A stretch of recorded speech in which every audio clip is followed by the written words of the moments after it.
tadi adalah bagaimana Rasulullah SAW di tengah kerabat. Lalu bagaimana Habibana Muhammad SAW di tengah-tengah masyarakat, di tengah-tengah umum.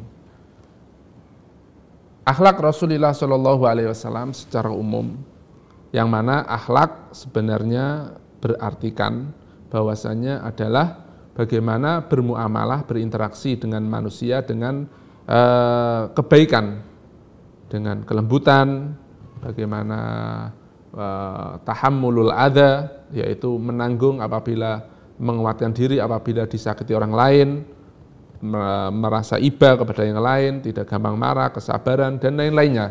Itu adalah akhlak. Karena Rasulullah SAW ahsanan nasi khuluqa. Beliau Rasulullah SAW adalah orang yang akhlaknya baik. Beliau Habibana Muhammad SAW adalah orang yang akhlaknya gampangan. Beliau Rasulullah SAW akhlaknya adalah Al-Quran. Dalam arti Quran yang menganjurkan segala kebaikan. Ajaran Islam yang begitu luas dalam kebaikan-kebaikan. Dan Rasulullah SAW pernah berkata, innama bu'ithu liutammima makarimal akhlak. Saya ini adalah diutus untuk menyempurnakan akhlak-akhlak mulia. Semuanya, baik itu kesabaran, hilm, tidak ada kesombongan, berbuat baik kepada sesama, belas kasihan, dan lain-lainnya, semuanya itu Rasulullah SAW tentu adalah di garda paling terdepan.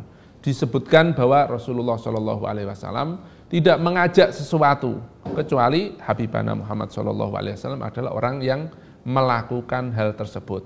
Jadi gambaran secara umum, Habibana Muhammad SAW adalah orang yang paling luar biasa, orang yang paling melakukan segala kebaikan-kebaikan. Cerita sahabat tentang akhlak beliau. Jadi untuk mengetahui Habibana Muhammad SAW tidak cukup bagaimana dengan yang saya aturkan, tetapi ada cerita-cerita. Di antaranya dari cerita Sayyidina Ali ibn Abi Thalib radhiyallahu anhu. Karena Rasulullah SAW ajudan nasi kaffa. Beliau Rasulullah SAW adalah orang yang paling dermawan.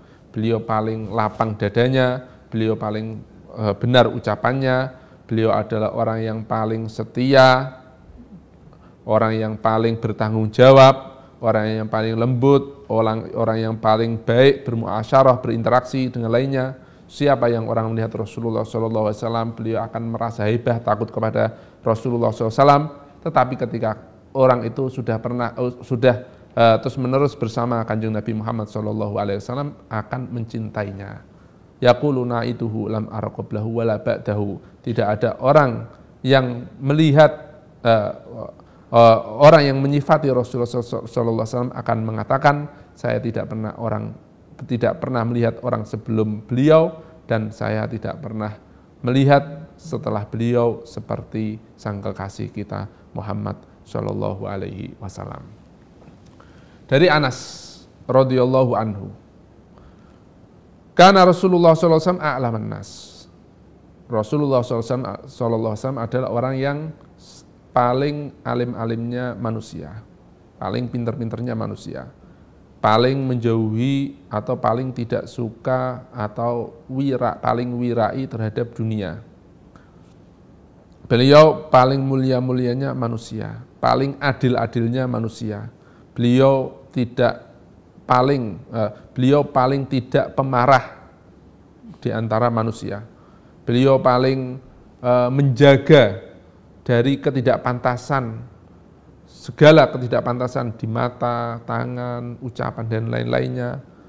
Beliau adalah paling a'afun nas, paling menjaga dari segala tidak kebaikan. Beliau tidak pernah memegang tangan perempuan sama sekali kecuali yang dimiliki atau istri beliau. Beliau Rasulullah SAW adalah orang yang paling belas kasihan terhadap manusia, orang yang paling bermanfaat kepada manusia. Wa kana sallallahu alaihi wasallam asbarun nasi ala aqdarin nas. Beliau adalah orang yang paling sabar-sabarnya manusia atas disakitinya oleh manusia. Jadi orang berinteraksi, orang muasyarah pasti pernah dilakukan yang tidak mengenakan. Tetapi sebagai syarat hidup pasti orang itu harus bisa menahan tidak enak tersebut. Begitu juga Habibana Muhammad SAW adalah paling bisa menahan hal tersebut. Diceritakan dari tetangga beliau mempunyai tetangga namanya Zaid bin Thabit. Selain sahabat, beliau juga tetangga. Ditanya Zaid bin Thabit, wahai Zaid bin Thabit, bagaimana Rasulullah SAW? Lalu Zaid bin Thabit mengatakan, bagaimana saya mengatakan kepada engkau, anak saya ini kan tetangga Rasulullah SAW. Beliau dalam sifat beliau, yaitu akhlak beliau, bagaimana bermuamalah dengan interaksi dengan orang lain. Beliau ketika orang lain membahas sesuatu, beliau pasti ikut membahasnya. Orang-orang sekitarnya membahas makanan, Habibana Muhammad SAW juga ikut membahas makanan biar enak. Ketika membahas dunia, Rasulullah SAW juga membahas dunia. Ketika membahas agama, akhirat, juga Rasulullah membahas akhirat. Itulah bagaimana akhlak Rasulullah SAW. Untuk memberi ketambahan keluasan dari bagaimana Rasulullah SAW di tengah-tengah manusia, di tengah-tengah masyarakat, Rasulullah SAW ada sebuah cerita bahwa Rasulullah SAW pada waktu itu di tengah-tengah beliau ada orang yang sedang menyanyikan lagu pada waktu jahiliyah. Dan mengingat-ingat masa jahiliyah, apa yang dilakukan Rasulullah SAW? Rasulullah SAW hanya tersenyum, tertawa, dan mereka pun ikut tersenyum dan tertawa.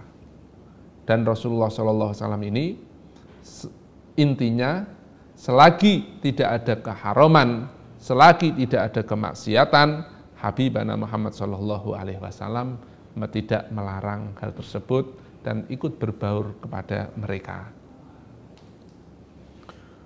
Para saudara-saudaraku sebangsa dan setanah air, gambaran tentang Rasulullah SAW juga diceritakan karena Sallallahu Alaihi Wasallam ia talattafu bi khawatir ashabihi.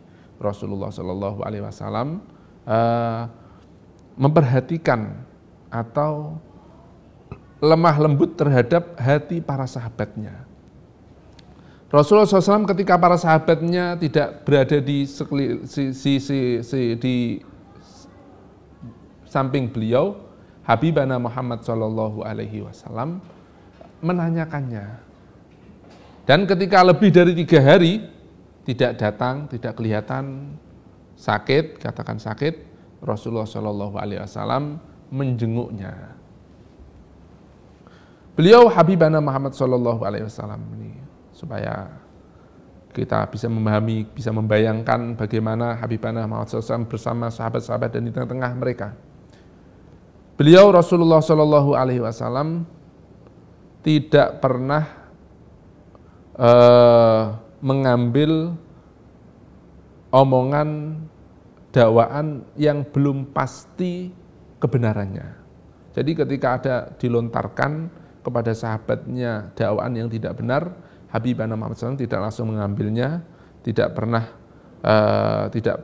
langsung menghakimi orang tersebut dengan satu kata tanpa ada tabayun. Beliau pun ketika bersama teman-teman beliau, di tengah-tengah sahabat, ketika ada sesuatu yang tidak enak, tidak pernah menceploskan siapa yang melakukan kesalahannya, tetapi beliau mengatakan ma balu aqwamin yashtarituna syurutan laisa fi kitabillahi ta'ala. Beliau hanya dengan singgungan-singgungan, kenapa ada seorang kaum yang melakukan demikian.